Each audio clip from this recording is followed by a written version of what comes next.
Hi, Sarah. Hi. Thanks for joining me today. This is our the third edition that we've been doing video conversation with AOH artists. And yeah, how you been? Not bad. It's been all right actually. It's not a huge change for me. This is where I work anyway. I work from home. Most illustrators, I've got two jobs. So one is doing what you see here, which is what goes up in sort of the open house, and one is working as a jobbing illustrator, which is actually what I've done longer. It's what I started off doing, and that one's carried on. One has stopped and one has carried on. So although it went quiet for a short while, then the magazines and publications started to work out how to work at home and started to commission again. So that work started to pick up, which was good. I haven't been brilliant at carrying on being sort of motivated day to day with all of this, because the festival was so close. You know, all of that was happening and then it all stopped. So that was quite a jolt. But thankfully, with the illustration jobs, it's been quite nice. I've been working with people in America and with magazines and publications in the UK still. So that gives you something to read, because you have to read the articles, and it gives you something to do with a deadline, which when there's no other deadlines in your life, you don't have to get up, you don't have to do anything. Having a few deadlines has been quite good, I'd say. Yeah, that's lovely. I really like your studio. It's just look nice and bright. Lots of color behind you. Well, I brought what happened. One of the things that got stopped because of lockdown was I had an exhibition running in with the National Trust. I've been working for the National Trust doing sort of branding stuff for them. So they put my illustrations on products of theirs, and they then allowed me to have an exhibition selling my artwork, including the ones that they take the commission on.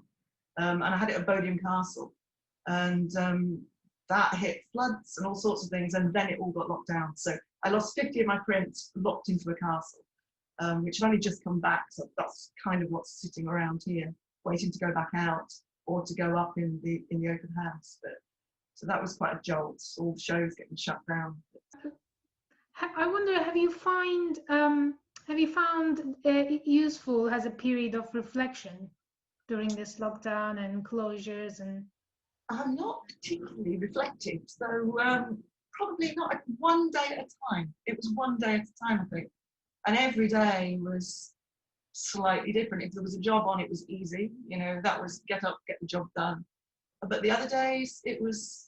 I think I was doing what everybody else was doing. I looked at a list of what everybody has been doing in terms of, sort of reflection and everything, and I did a lot of cooking. I've made a lot of cake. I've eaten a lot of cake. I've drunk probably more than I should.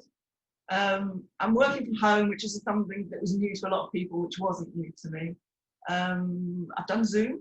This is new. I've not done Zoom before, like everybody else. I tried Keep Fit, didn't work, couldn't do that. Talked to my cats too much. And I did a birthday for my daughter, who's 17, while in May. And that was sad in a way, because you kind of can't do what you want to do. So all her friends sent photographs, and we stuck them on balloons and we had them around the house. So oh, that's so sweet. and I spent a lot of time making birthday cakes, unnecessarily decorative. But that's sort of to avoid doing artwork. But so not really reflective, just like I say, is one day at a time, really. Yeah, that's very true. Have you been involved in any projects or produced any new or different work during the lockdown? Yeah, the best thing was, like I say, getting commissions, which, although they stopped briefly, they did pick up. And as well as working in America, I've been working for the Radio Times. They've reduced the amount they've got, but I mean, I've just literally sent one off this morning. So the sort of Radio Times pages that I've been doing are these, Right. the program of the day, which means I've been reading about Beethoven and the Hubble telescope and how to analyze statistics. All these things that I have to illustrate means you have to read the article. And the one that went off this morning was about the Russian Women's Army, which is going to print tomorrow for the Radio Times. So that's always nice. They've been really good, actually, keeping me going. And then the best thing was I've just done a job for the Royal Mail. I've done a postage stamp, which I'm not allowed to tell you about. I'm not allowed to tell anybody because it doesn't come out till January. But that's one of those jobs that you always want to have done as an illustrator, because stamps are lovely things. People collect them. They stay forever in somebody's album somewhere. Wow, very interesting. What are planning on showing on your open house in November and December period? Yeah, I'm still sort of thinking how it's going to work properly. We won't be having a private view, I guess. That's the one thing that's definitely probably going to change, which is one of the things I really like about doing it normally. So we won't be doing that. I think I've got probably pretty much the same number of people, about 12 showing. So there'll be everything from the usual jewellery and ceramics. I've got some new people, which is good.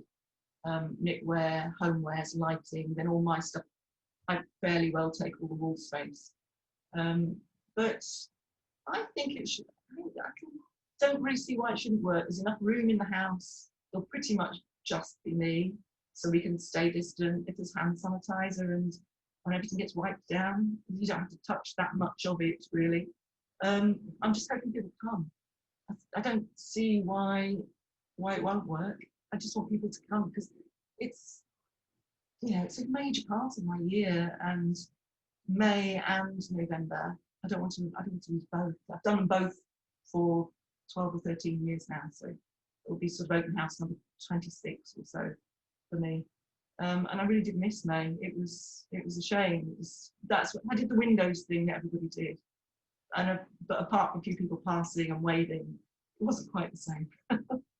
So yeah, hopefully it'll all be happily running and people will come.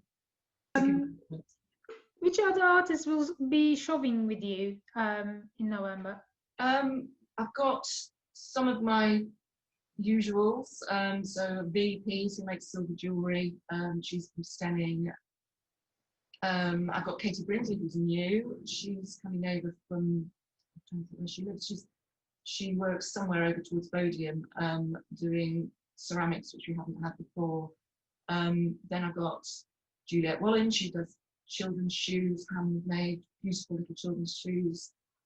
Kate Kingham, who makes knitted animals and all sorts of beautiful hot water covers and cushions. All sorts. Claire Scott doing ceramics. I'm going to miss some people, so I'm not going to try and name all of them, because otherwise I'll miss one person. That'll be wrong. But it's a long list and really varied. And because I think there's probably going to be slightly fewer houses, those people that are really keen to do it, I think you're going to have quite a lot of stuff to bring, and hopefully lots of fresh things that they've been working on.